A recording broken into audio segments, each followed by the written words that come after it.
हाँ जी। तो generalised plane stress है हमारा आज का टॉपिक मैकेनिक्स ऑफ सॉलिड का। इसमें हमारे पास ये सिलेंडर है। x1 x2 x3 तीनों एक्सेस दिखाए गए हैं और ये हमारी होती है लेटरल सरफेस और इसे बोलते हैं फेसिस। ठीक है, अब हमने ये इमेजिन किया अ, कि हमने इन दोनों फेसिस को एक तरह से क्लोज ले आए। हम दो फेसेस है, दिस वन, अगर इनको क्लोज ले आए तो लेटरल सरफेस बहुत कम हो गई और ये एक डिस्क की तरह बन गया। जैसे कि मैं पिक्चर बनाती हूँ, ये पहला फेस, ये दूसरा फेस और लेटरल सरफेस इतना कम हो गया। इसको और क्लोज ले आते हैं तो ये हो गया, एक डिस्क बन गई, जैसे सीडी होती है हमारी, तो वैसा हो गया। ये हम जो हिस्सा दिखा रहे हैं, हम इस पिक्चर को मैं अगर ढंग से आपको दिखाऊं तो वो ये एक्चुअली ये पिक्चर है कि हम ये कहना चाह रहे हैं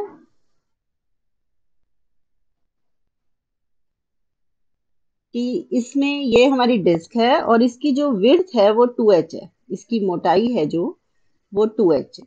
ये एक तरह से सीडी है हमारी। ठीक है, और हम ये बता रहे हैं कि जो ये बीच का प्लेन है, देखो x3 इधर है हमारा, ये हमारा x3 है। तो ये बीच का जो विड्थ है, हम ये बता रहे हैं कि हमारा इस प्लेन की तरफ ही सारी जो फोर्सेस लगेंगे वो इधर है। इसके लिए हमने थ्योरी पढ़ते हैं पहले हम, इसके इससे नेक्स्ट पेज पर हमारे पास थ्योरी है, ये रही। ठीक है, अब हम देखो पहली लाइन है, let us consider a thin flat plate. हमने एक थिन फ्लैट प्लेट ले ली, उसकी थिकनेस है 2h और वो बहुत थोड़ी है थिकनेस, मतलब पतली सी है वो प्लेट, सीडी की तरह। फिर फर्स्ट पॉइंट कह रहे हैं हम, फ्री फ्रॉम अप्लाइड फोर्सेस। उसकी फ्लैट सरफेस पे कोई फोर्स नहीं है। फ्लैट सरफेस यानी कि उसके फेसेस पे, अगर मैं इसको ऐसे दिखाऊं, ये हमारी है, तो इस तरफ कोई फोर्स नहीं है, यहाँ भी कोई फोर्स नहीं है, इधर भी जो फोर्स है वो इधर है। फ्लैट सरफेस पर कोई फोर्स नहीं है। अब फोर्सेस कहाँ है? Curved surface. कर्व्ड सरफेस इसको कहते हैं, लेटरल या कर्व्ड इसको कहते हैं। अब अगर सीडी का मामला है तो सीडी हो गई हमारी ये तरह से, एक तरह से ये, तो हमारा सारा फोर्स इधर है। ठीक है, सो कोलोनिकॉफ बुक में ये डायग्राम में क्या मतलब हुआ कि इधर कोई फोर्स नहीं है, नीचे से कोई फोर्स नहीं है, सारा फोर्स इस डॉटेड लाइन की तरफ है। ये देखो इन्होंने ऐसे दिखाया ना एरो लगाकर, T2HDS। T2 एक फोर्स ही है, एक तरह का स्ट्रेस, तो वो इधर ही है। जहां ये विड्थ है उसी तरफ है सारे फोर्सेस। अच्छा, उसके बाद उसने कहा कि साथ ही उसने कहा कि फोर्सेस किधर है? Parallel to x3 is equal to 0। इस प्लेन को हम क्या कहेंगे? ये जो बीच की डॉटेड लाइन वाला प्लेन है, इस प्लेन को, जैसे इसको मैंने कलर कर दिया ग्रीन कलर, इस प्लेन को कहेंगे, ये प्लेन है x3 इज इक्वल टू 0, क्योंकि ओरिजिन पे है, x1 x2 में लाई कर रहा है, x3 यहाँ पर 0 है। ये प्लेन, अगर मैं एक सिंगल प्लेन की बात कर रही हूँ, जैसे ये 2h मोटाई है, अगर मैं इसमें से पतला सा ये काट लूं तो वो वहां पर 0 होगा ना, x3। ये -h से +h तक मोटाई हो गई 2h, लेकिन ये वाली लाइन जो है वो x3 इज इक्वल टू 0 की है। ठीक है, तो उसने कहा कि जितने फोर्सेस हैं वो कहाँ है? x3 इज इक्वल टू 0 पर हैं और सिमेट्रिकली डिस्ट्रीब्यूटेड है। ठीक, अगली बात है कि जो F3 होता था हमारा इक्विलिब्रियम इक्वेशन में, क्या होता था? Tij, J plus F1 Fi is equal to 0। तो कहता है इसमें F3 आपका वो भी वैनिश है, F3 भी नहीं है, F3 भी क्या है? 0। F3 is equal to 0। ठीक है, और F1 F2 सिमेट्रिकली डिस्ट्रीब्यूटेड है। तो 3 पॉइंट हो गए। फिर उसने कहा हमने जो सिलेंडर है उसके जनरेटर्स कैसे लिए? x2 एक्सिस के पैरेलल। आप देखिए डायग्राम में, ये x2 है, हमारे जनरेटर्स यही हैं, इसके पैरेलल हैं। अच्छा, उसके बाद आगे ये रहा x3 equal to ±h, basis हो गया।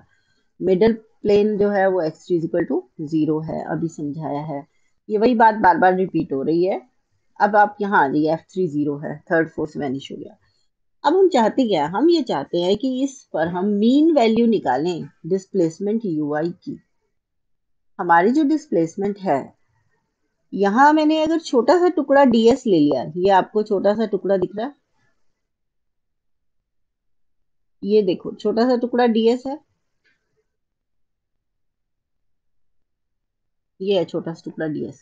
अगर मैं इस पर देखती हूँ कि कितनी डिस्प्लेसमेंट है, तो वो होगी ui dx3। और अगर इंटीग्रेट कर दें उसे -h से h तक, आप लोगों को मेरी आवाज आ रही है? Yes ma'am. ओके। तो अगर हम इंटीग्रेट कर दें उसे -h से h, जो कि उस प्लेट की मोटाई थी, एक वो प्लेट क्या थी, -h से h तक उसकी विड्थ थी, यहाँ तक इंटीग्रेट कर दिया और डिस्प्लेसमेंट क्या ली कि एक छोटे से टुकड़े dx3 की, अगर डिस्प्लेसमेंट ui से मल्टीप्लाई कर दिया और इंटीग्रेट कर दिया और बाहर 1/2h से डिवाइड कर दिया, तो एवरेज आ गया। इसलिए ui के ऊपर बार लगा दिया कि मीन है, ये एवरेज है, क्योंकि बाहर 1/2h है। तो ये जनरलाइज डिस्प्लेसमेंट कहलाई। और हमने कहा कि U3 की तरफ कोई डिस्प्लेसमेंट नहीं है, हमने कह दिया था ना, देखो F3 भी हमने कहा 0 है। हमने कहा कि हमारी जो मिडल प्लेट है उस पर फोर्सेस भी 0 है मिडल प्लेन पर। तो ये हो गया। अब अगर मैं इस ui बार से u1 बार लिखूं तो वो ये आएगा, u2 बार लिखूं ये आएगा, और u3 बार 0। फिर नेक्स्ट बात की कि t13 t23 t33 तो 0 है, थर्ड एक्सिस की तरफ कुछ नहीं है, तो इनकी एवरेज भी 0 हो गई। हमारे हिसाब से इनकी एवरेज का फॉर्मूला क्या बनता, 1/2h integration -h to h, क्योंकि वो प्लेट -h से h तक विड्थ है उसकी, और t13 dx3 ये बनता। तो ये सब 0 कह दिया हमने, ये भी 0 है, ये भी 0 है, और ये भी 0 है। अब बात आती है कि इक्वेशन ऑफ इक्विलिब्रियम थी हमारी T alpha beta comma beta plus F alpha 0। यहाँ अब अगर वो मीन वैल्यू में लिखती हूँ तो इसके ऊपर भी बार लगाया, इसके ऊपर भी बार लगाया, ये देखो बार लगे हुए हैं। तो मीन वैल्यू में अब मैंने अल्फा को 1 रखा तो ये आ गई, फिर बीटा को 1 2 3 रखा ये हो गई, इसी तरह से अल्फा को 2 रखा ये हो गई, बीटा को रखा। तो अल्टीमेट हमारे पास t21 bar comma 1, t22 bar comma 2 ये हमारे पास आ रही है। तो हमने अपना एफ अल्फा बार भी कह दिया कि एफ अल्फा बार क्या होगा, बाहर 1/2h, किसी का भी एवरेज निकालना है, इसका मतलब बाहर तो 1/2h इंटीग्रेशन -h से h, और खुद वो एलिमेंट, और x1 x2 x3 का वो फंक्शन है। आप ये नहीं भी लिखोगे तो भी चलेगा, वो अंडरस्टूड है। देखो यू आई भी हमारे इनके फंक्शन है, x1 के x2 के। ऐसे ही एफ अल्फा भी, एफ आई भी इनके फंक्शन है, अल्फा में लिखना है तो अल्फा में लिख लो, ठीक है, तो वो सब इनके फंक्शन है। तो ये सब एवरेज हो गए। ऐसे ही एवरेज में ही नेवियर्स इक्वेशन ऑफ इक्विलिब्रियम क्या बनेगी, अगर हम एवरेज में ही नेवियर्स इक्वेशन ऑफ इक्विलिब्रियम लिखना चाहें, तो हमारी नेवियर्स इक्वेशन थी लैम्डा स्टार प्लस म्यू, ठीक है, ये थोड़ी कटिंग है, लैम्डा स्टार है, करली थीटा स्टार बाय करली एक्स अल्फा। अब यहाँ बार लगा दिया हमने, यू अल्फा के ऊपर भी क्या लगा हुआ है, बार, एफ अल्फा के ऊपर भी बार, तो बस एवरेज में इतना ही फर्क आया। और थीटा स्टार क्या होगा, थीटा स्टार बार है, ये यहाँ बार आएगा, 1/2h -h से h theta star dx3। You alpha bar हम ऊपर बता चुके हैं, और एफ अल्फा बार भी ऊपर डिस्कस हो चुका है, लेकिन थीटा अल्फा बार नहीं हुआ था, थीटा स्टार नहीं का बार नहीं हुआ था, तो वो यहाँ लिख दिया। तो इस पूरे जनरलाइज्ड में हमने क्या किया कि जब भी हमें जनरलाइज्ड स्ट्रेस की बात करनी है, जनरलाइज प्लेन स्ट्रेस, तो एक्चुअली हम जनरलाइज का मीनिंग होता है कि पूरे यूनिफॉर्म उस सरफेस के लिए एक ही फॉर्मूला दे रहे हैं। तो हमने एवरेज की सहायता ली है, जनरलाइजेशन में हमने एवरेज की हेल्प ली है। Airy's stress function, Airy's stress function में ये इंपॉर्टेंट तो है ही, वेरी वेरी इंपॉर्टेंट लिखा हुआ है, और ये आया भी बहुत बार हुआ है 8 नंबर में, हाफ का मतलब 8 मार्क्स। एयरिंग स्ट्रेस फंक्शन, एक तरह से हम एक नया ही फंक्शन लेकर आ रहे हैं। क्यों लेकर आ रहे हैं, जैसे देखो, अगर मेरे पास कुछ ऐसा सॉल्यूशन हो कि मैं कहूं भी दो चीजें बराबर है, मान लो मैंने ये कहा ये दो चीजें बराबर है, और मुझे एक ऐसा चीज चाहिए ए और बी किसी ऐसी चीज के बराबर हो जाए ताकि ये वो पुट करने पर इनको ये दिखे भी बराबर, और अगर मैं ए को कर ली यू बटा कर ली x2 कह दूं, और बी को करली यू बटा करली x1 कह दूं और पुट करूं, तो क्या करली 2u बटा करली x1 x2, और ये भी बन गया करली 2u बटा करली x1 x2 बन गया। तो इसका मतलब हुआ कि हमारे पास ये दोनों बराबर होने से क्या होगा, ये दोनों बराबर होने से हमारा सोल्यूशन निकल आएगा। तो ये यू जो हमने इंट्रोड्यूस किया इस पूरे आर्टिकल में, शुरू से करेंगे हम इस आर्टिकल को, पहले मैं इसकी नीड बता रही हूँ कि इस यू की नीड क्या है। इस यू की नीड है कि जब हमारे पास ऐसी इक्वेशन आएगी तो हम ये कहेंगे कि एक ऐसा ए और बी को किसी के बराबर लिखते हैं, किसी ए के फंक्शन के बराबर के रूप में इन टर्म्स ऑफ यू, ताकि उसको पुट करने से ये बराबर हो जाए। तो वहां से इस यू का बर्थ होता है और इसे बोलते हैं हम एयरीज स्ट्रेस फंक्शन।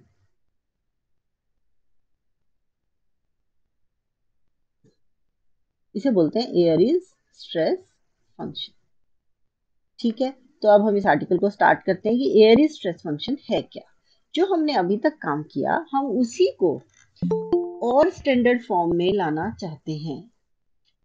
और स्टैंडर्ड फॉर्म में लाने के लिए हमने हमने कहा कि in plane elasticity, boundary value problems are always reduced to the study of case in which body forces are absent।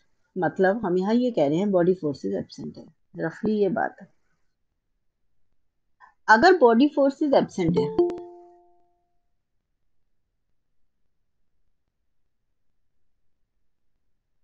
Students चलो एंड में बात करेंगे फालतू बात।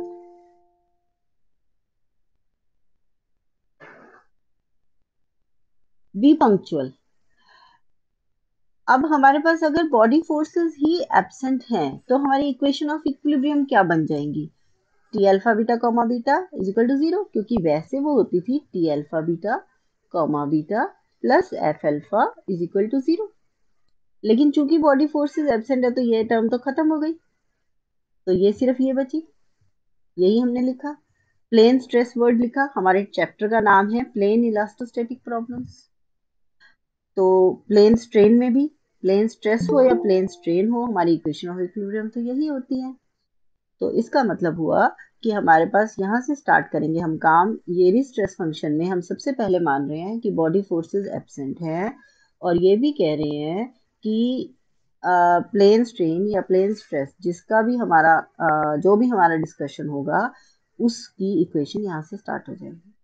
अब इसको हमने खोल कर लिखा, अल्फा को 1 रख दिया तो T1 बीटा कॉमा बीटा, फिर अल्फा को 2 रख दिया T2 बीटा कॉमा बीटा। तो अब इन इक्वेशन को ऐसे लिख दिया, ये इक्वेशन हम बहुत बार लिख चुके हैं अभी तक। अब इसे मैं पार्शियल डेरिवेटिव के रूप में लिखती हूँ तो क्या बनेगी, T11 comma one, comma one का मतलब है partial derivative with respect to x1, तो करली बटा करली x1 और T11। यहाँ कॉमा टू है, कॉमा टू का मतलब करली बटा करली x2 T12। इसमें कॉमा वन का मतलब करली बटा करली x1 T21। इसमें कॉमा टू है, कॉमा टू का मतलब करली बटा करली x2 T22। हो गया यहाँ तक। नंबर 4 और नंबर 5 को लिखने के बाद हमने कहा कि 4 कब सेटिस्फाइड होगी, अगर एक ऐसा फंक्शन ए हो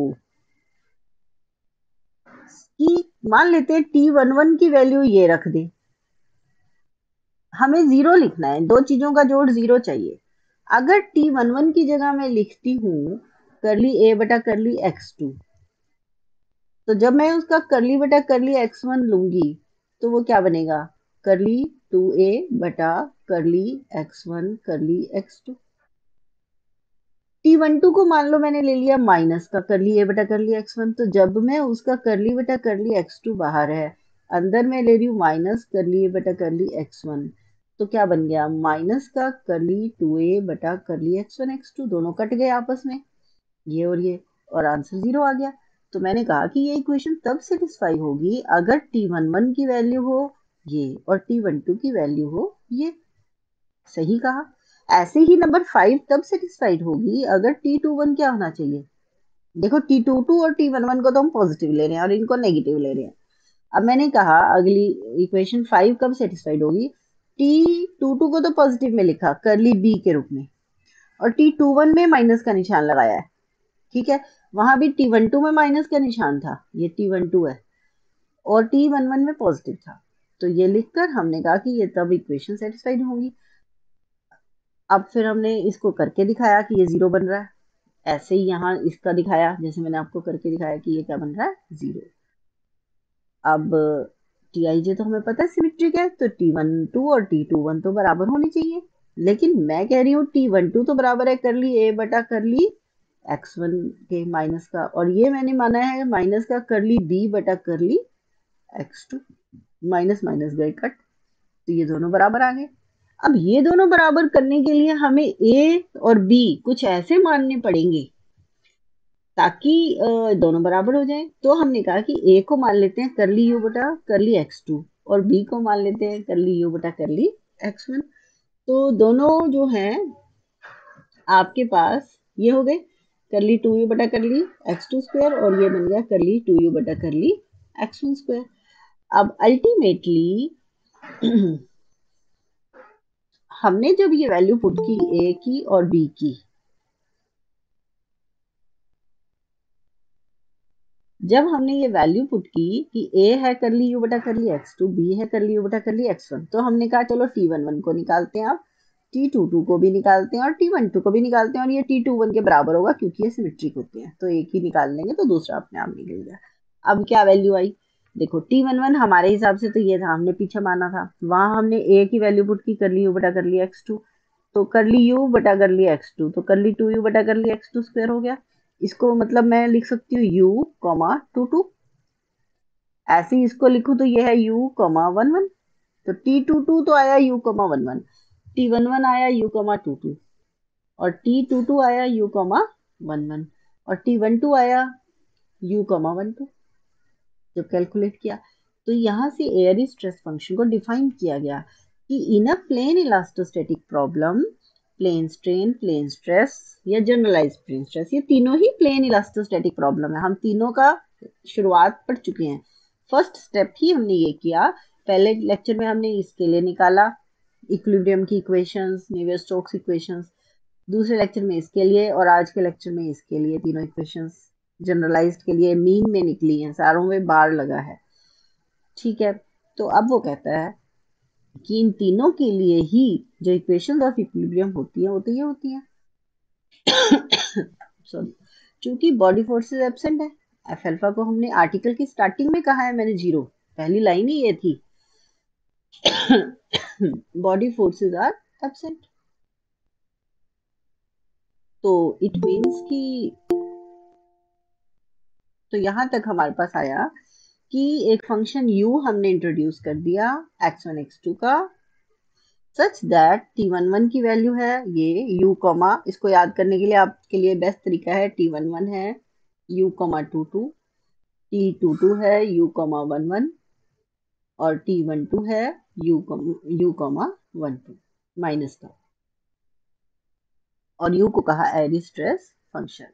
अब हमने इससे आगे चले, हमने कहा कि हमारी जो कंपैटिबिलिटी कंडीशन होती है कि ये होती है डेल स्क्वायर थीटा 0, जहाँ थीटा होता है ये।